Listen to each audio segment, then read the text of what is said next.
morning.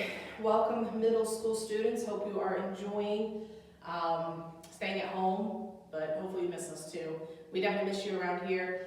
I don't get to teach every one of you, but I still miss seeing your faces around here, and it's just not the same without everyone here. But I've been asked to just give you a little thought to get your morning started. So I've got a story that I want to read to you and say a couple thoughts, and we'll be done. But many years ago, there lived a rich farmer who had 5 sons.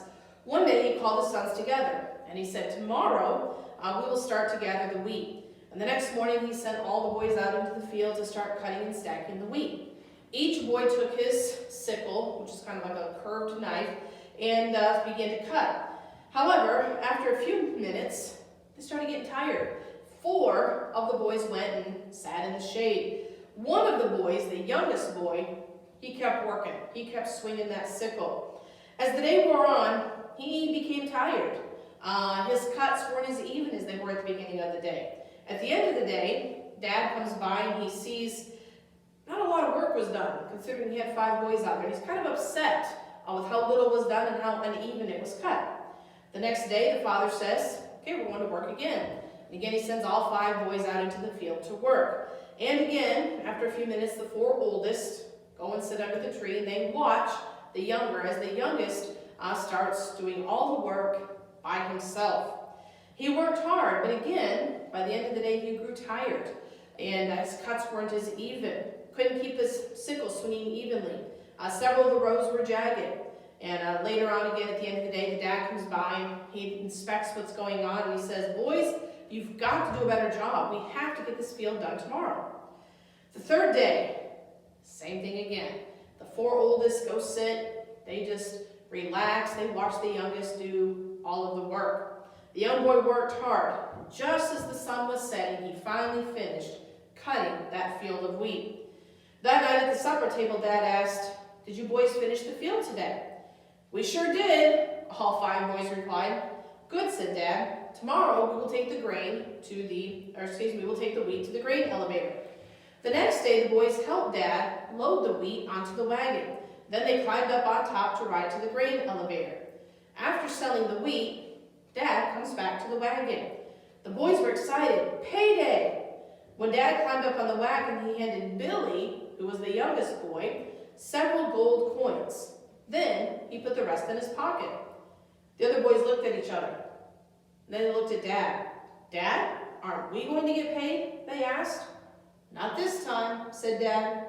"I've been watching you for the last 3 days, and you boys have been sitting and watching Billy do all of the work. In this house, he that does the work gets the pay." There's a verse in Colossians 3, verse 23. "And whatsoever ye do, do it heartily as to the Lord, and not unto men." This story is just a quick reminder that we have to work hard.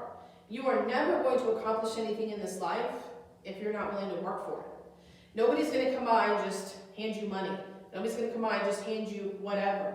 You've got to work for it. Specifically speaking about your academics. I know you're at home right now. It's not as easy, or maybe for some of you it is easier. I don't know. But it's a little different than what we're used to. And you're going to have to put forth some effort. I know it's, I'm sleeping in, I'm this, and that's fun, and enjoy your time. But you've got to put work in. If you're not willing to put work into your grades, into what's going on, you can't expect a good grade at the end. You know, I've heard kids say many times, "Well, it's not fair, so-and-so got an A." I bet so-and-so worked hard for it. You know, I understand to some kids academics come more naturally than others, but everybody can work hard to get a good grade.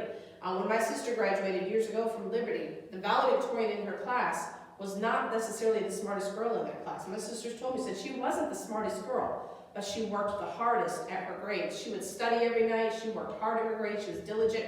Because of it, she got good grades on the other side of things. So I just want to encourage you, challenge you, be a hard worker. When a boss is looking for an employee, he's going to look for the hard worker.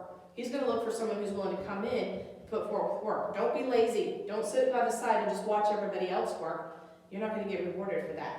But rather, like that young boy Billy, get out and work hard. And again, remember our verse, "Whatsoever you do, do it heartily as to the Lord and not unto men." All right, have a great rest of your day.